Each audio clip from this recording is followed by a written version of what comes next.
Hello, dear friends and my dear students. I am Dr. Abdullah, Assistant Professor, Department of Journalism and Mass Communication, Barakpur Rashtraguru Surendranath College. I welcome a video lecture series, and today my topic is documentary production. This topic holds immense relevance to the students pursuing journalism and mass communication, whether undergraduate or postgraduate level. So this topic is very useful, helpful, interested for the students of journalism and mass communication. So first of all, I would like to present brief outline of today's lecture. I am going to cover definition of the documentary, importance of the documentary, types of the documentary, stages of the documentary production, that is pre-production, production, post-production, distribution, outreach and impact, and finally conclusion. So dear students, let's begin with a very simple question. Why video documentary film are a special part of every television show? Why are documentaries shown almost every day on television? Why do every television station find them so important? I think the answer is very simple. Documentaries are very important because they help us to understand and think deeply about what happens in our society.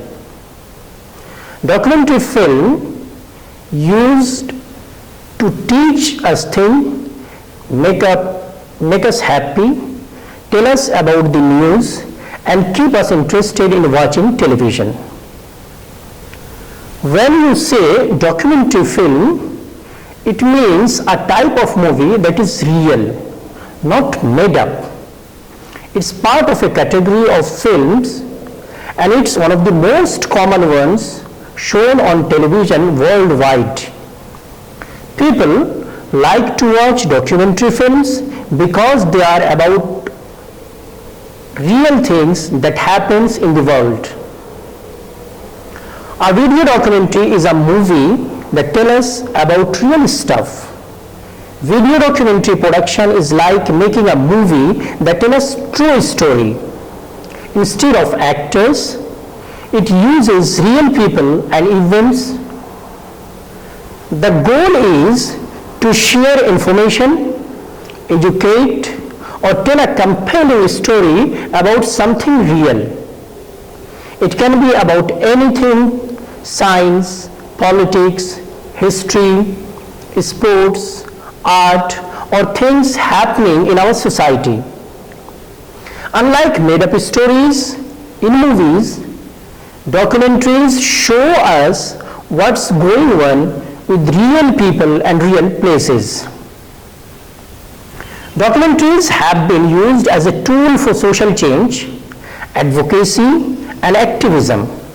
They can raise awareness about important issues, shed light on marginalized voices, challenge dominant narratives, and provide a platform for dialogue and discussion. So, my dear students, today's lecture will help you in understanding what a documentary film is and how to write a documentary film script. So, you are expected to pay attention and use the knowledge you have been taught in this lecture. Now, I would like to share with you some definition of documentary film. A long time ago, John Grierson, often called the father of British documentaries, coined the word documentary. He said, it's like making creative stories from real things. So, when you say documentary, we mean movies that are not acted but show real life stuff. Initially, When movies didn't have stories, they are called documentaries. Some scholar says a documentary film is a movie that is all about real things and real facts. It's like watching real life unfold on a screen. Another way to describe it is a non-fiction show that tells us about reality. Sometimes documentaries can use drama to show real events, like acting out a real story, which is called a docudrama. Some scholars say documentaries are like current history lessons. They see them as a way to record real things on film by showing what's happening or reenacting it honestly.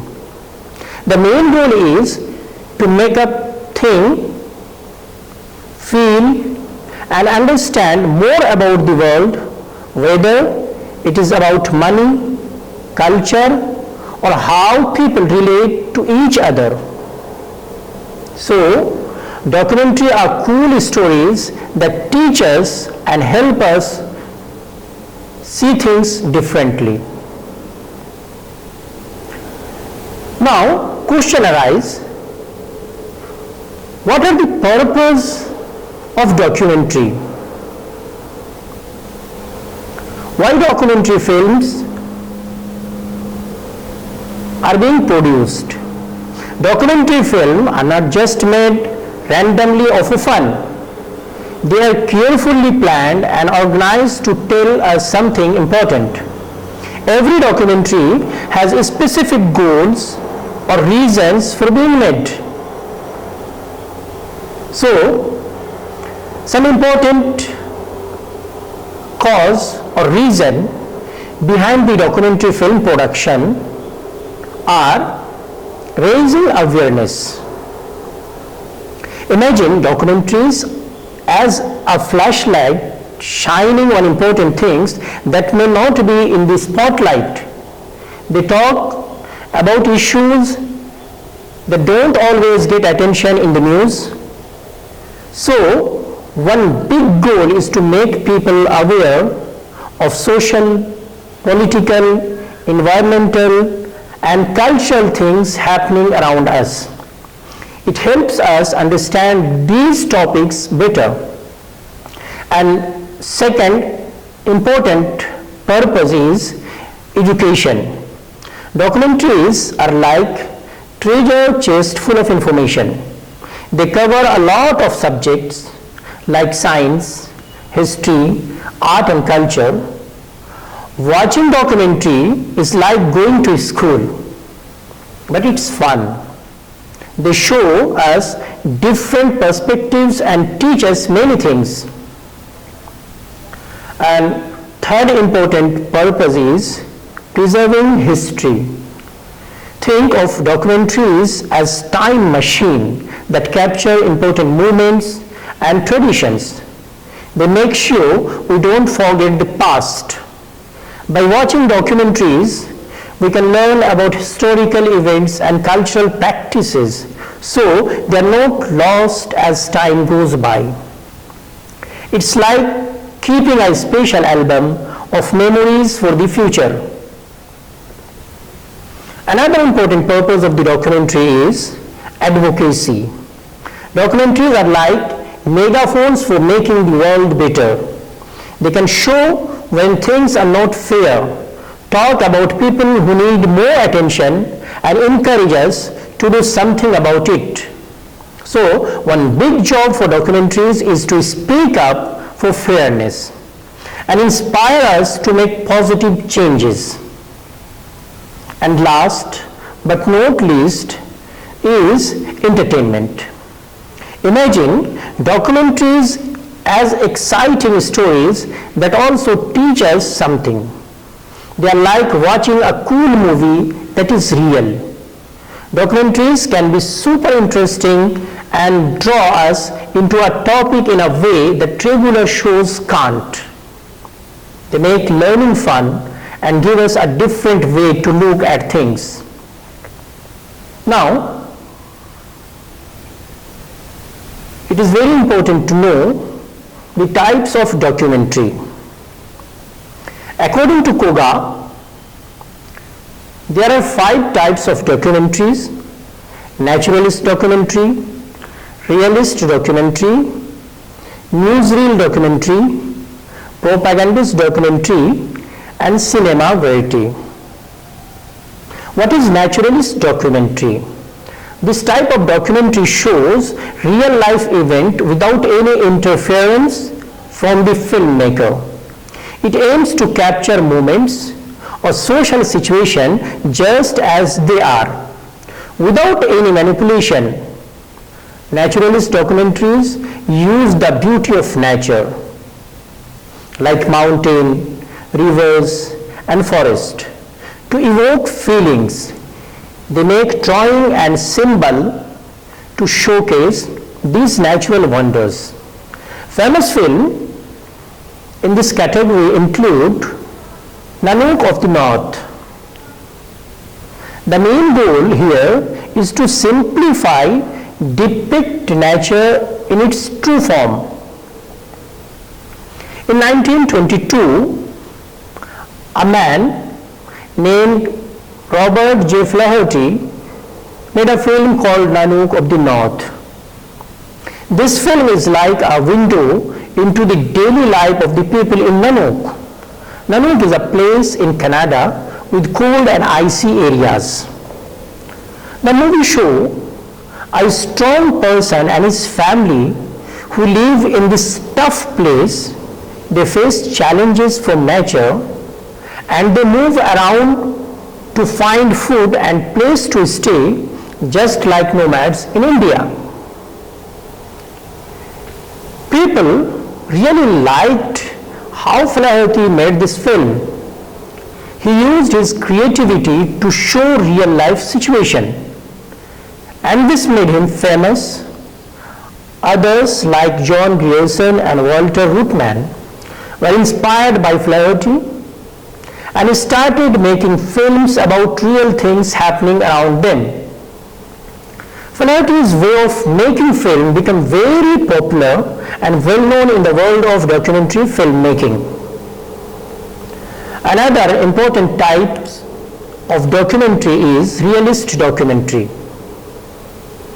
The realist documentary uses picture to show difference between city and countryside life. Filmmakers take photos of both rich and poor people, clean and dirty places, and other things happening in cities and rural areas. They do this to make a strong point or message. Alberto Cavalcanti is a famous director who worked in this style. His film at multi-dimensional perspective of your ideas that on which you are actually doing on. Suppose in this problem there may be genetic issues, there may be socio-economic problems, there may be socio-cultural problem, there may be some supply of service problem. In this case, if nutrition supplement is not properly supplied to the family, then the child or mother of the child may not be come out from the malnutrition situation. So, those are the perspective relevance of international, national, state or religion level. That is, that you should include in your introduction part, and then you will give some information regarding actual problems that you are generating from the secondary source of information. So, you are noting in your problem, in discussing your problem, that child nutrition really a starving problem for India which is near to be impossible to come out. Then how can you present your work to fulfilling that your hypothesis that yes, child malnutrition problem is a stubborn problem, it is very crucial, but we are helpless because those areas are not changeable, or any policy that not till address those issues for which the problem remains a problem to us. So you should give in your outline of your study purpose, why and how, what you are want to doing in this perspective with the specific statement of your problem. And thereby you are in the last part, ultimately you are guiding your researcher, your reader of your research paper, that what are in your research paper actually. Here I have given two more pictures. One is simply given in a undergrad student, research or project dissertation of undergrad student, with giving some of specific 1, 2, 3, 4 lines where he or she wants to place the living status of people of Chalsa area, Alipurduar, West Bengal, among the tea worker.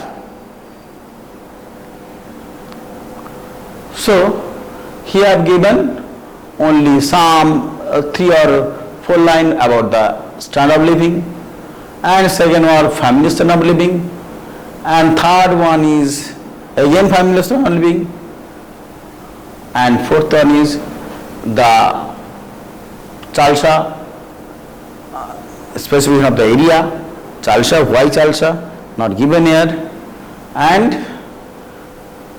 she or she collected some primary data from the tea worker stated here. So in this particular picture, what is necessary are not given this. They have only copied some of the ideas from here and there and put it here with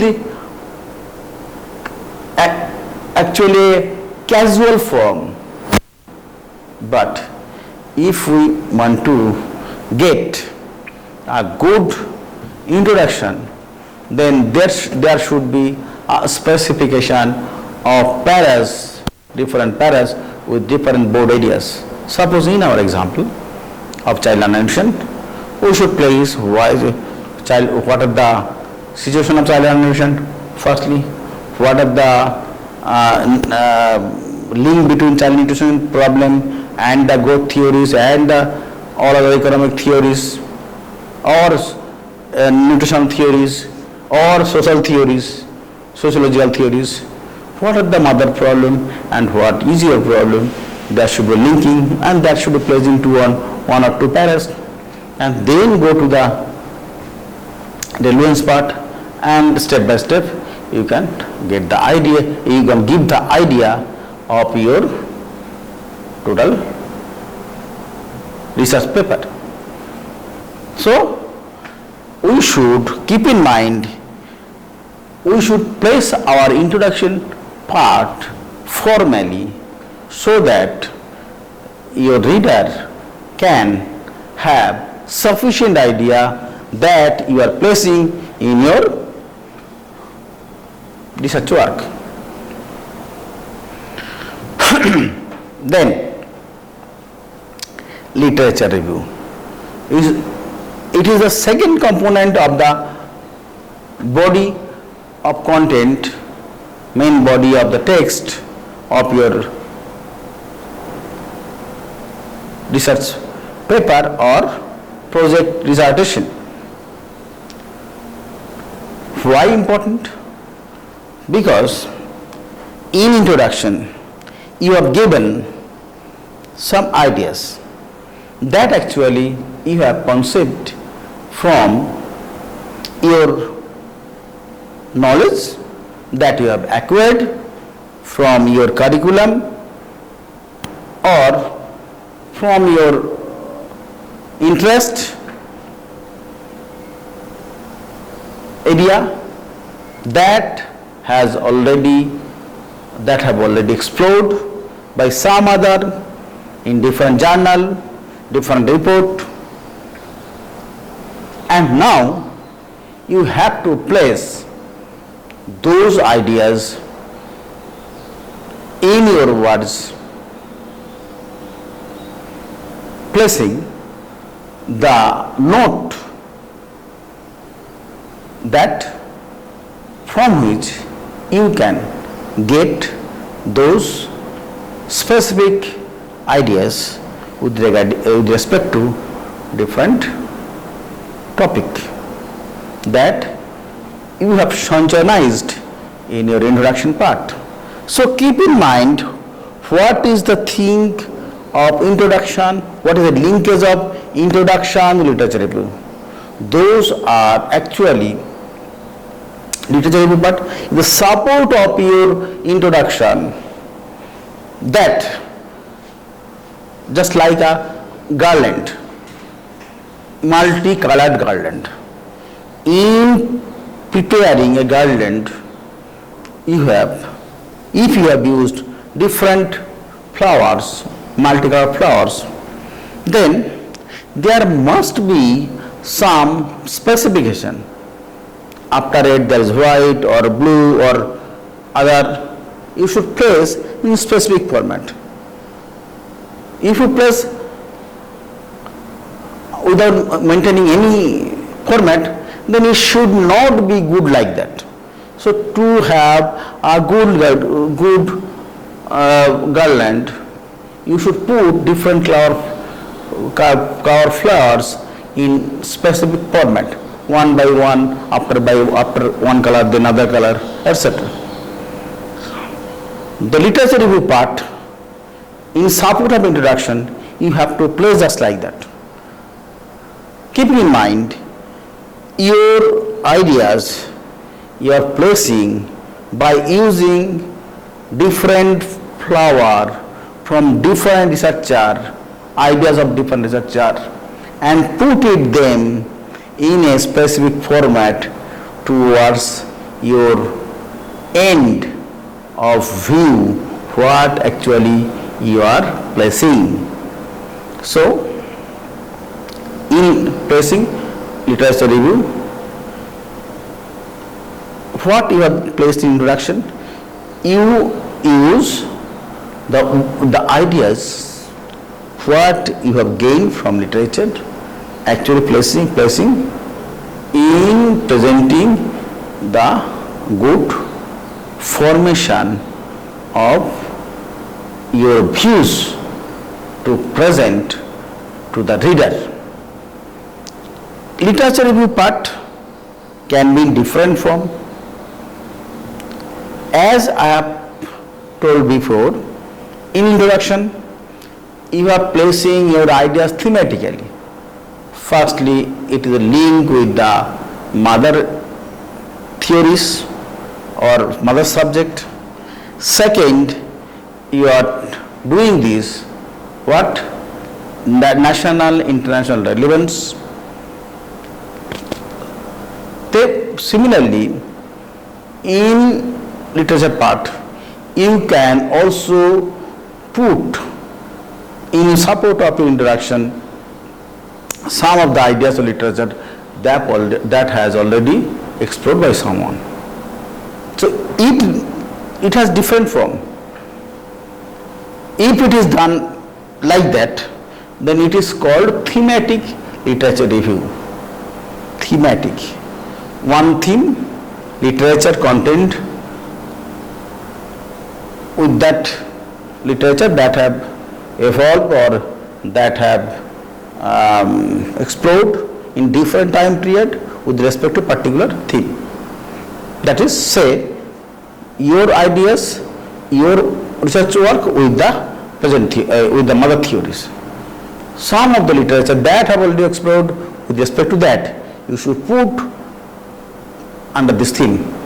So that can be a thematic part of the thematic form of the literature review. Or it may be, this is most suitable and lucid one to read by the reader. In other way around, he can place a literature review chronologically, year after year, how. Creating a rough cut of your documentary. This is a preliminary edit that includes all the essential footage and audio in a basic sequence. Use this to get a feel for the overall flow of your documentary. Fine cut.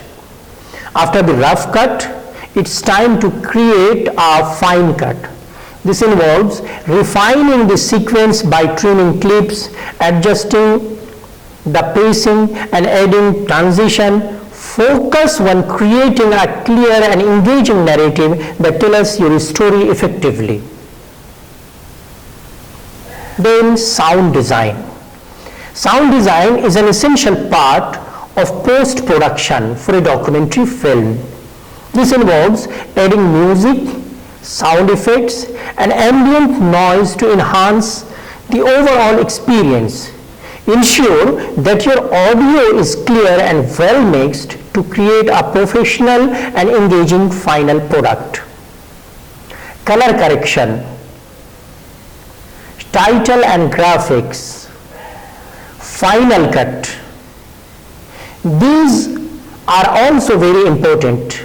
Color correction involves adjusting the color and tone of your footage to create a consistent and polished look. Use color grading tools to ensure that your footage looks professional and visually appealing. Titles and graphics. Consider adding titles, lower third, and other graphics to your documentary to provide context and enhance the visual experience. Final cut. The final cut is the polished version of your documentary that is ready to be shared with your audience.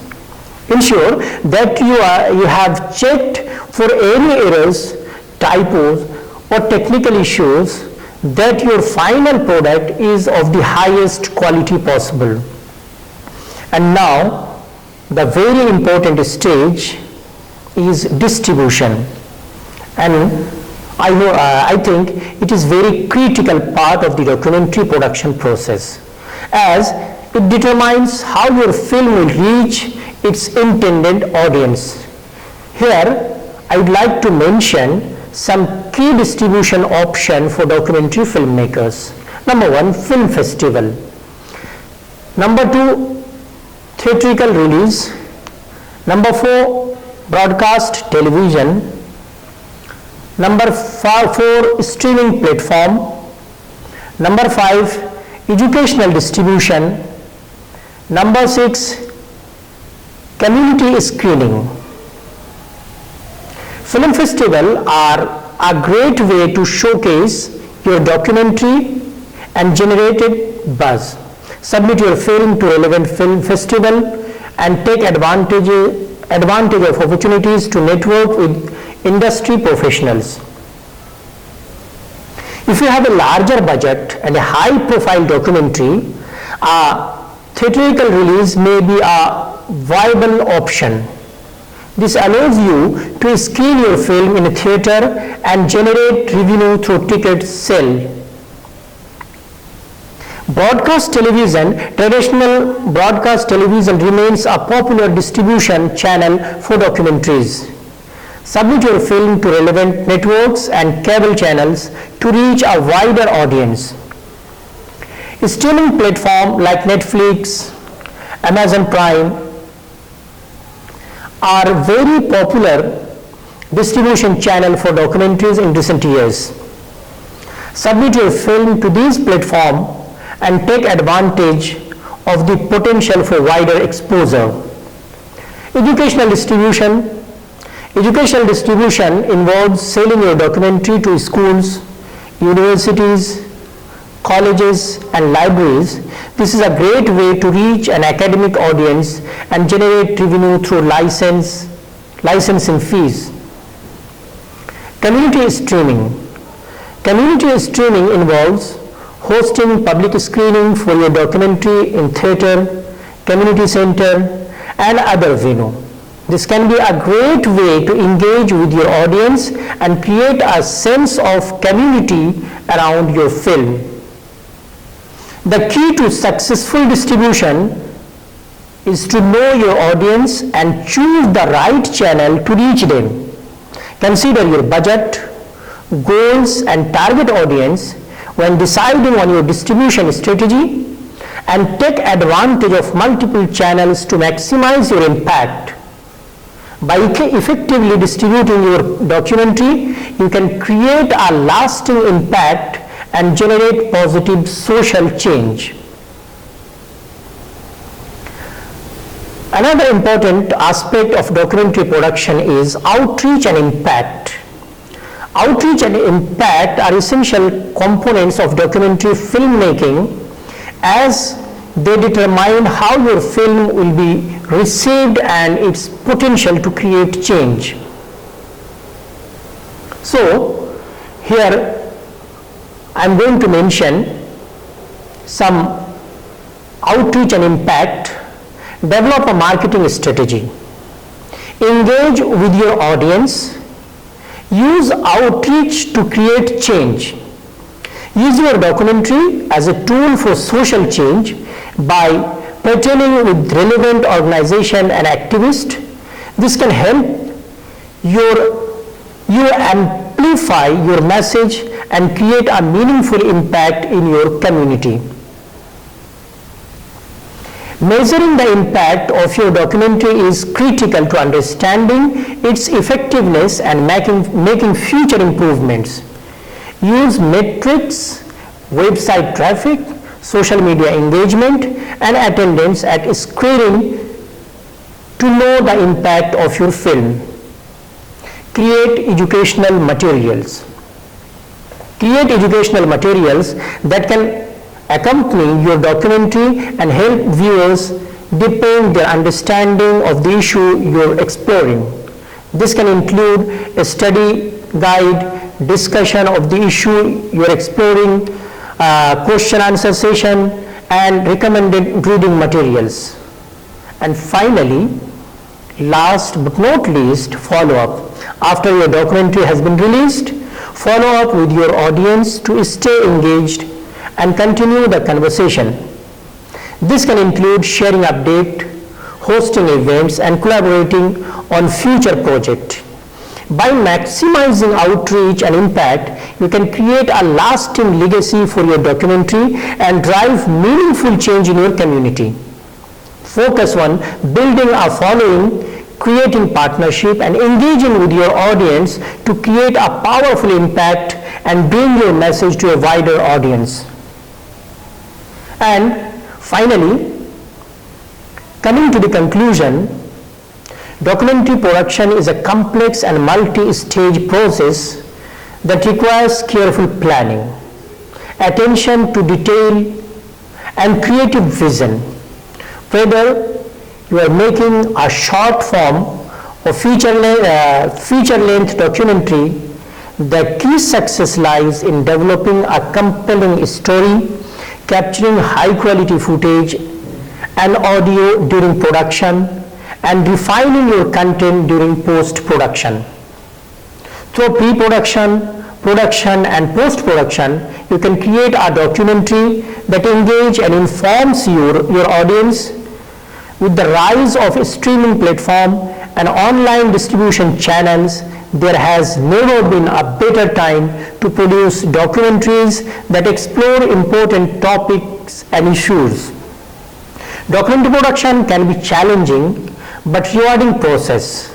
By following best practices, working collaboratively with your team, and staying focused on your objectives, you can create a powerful and impactful documentary that resonates with your audience and drives social change. So, I hope this lecture would be helpful for documentary production. Thank you very much for your time and listening to me. Thank you.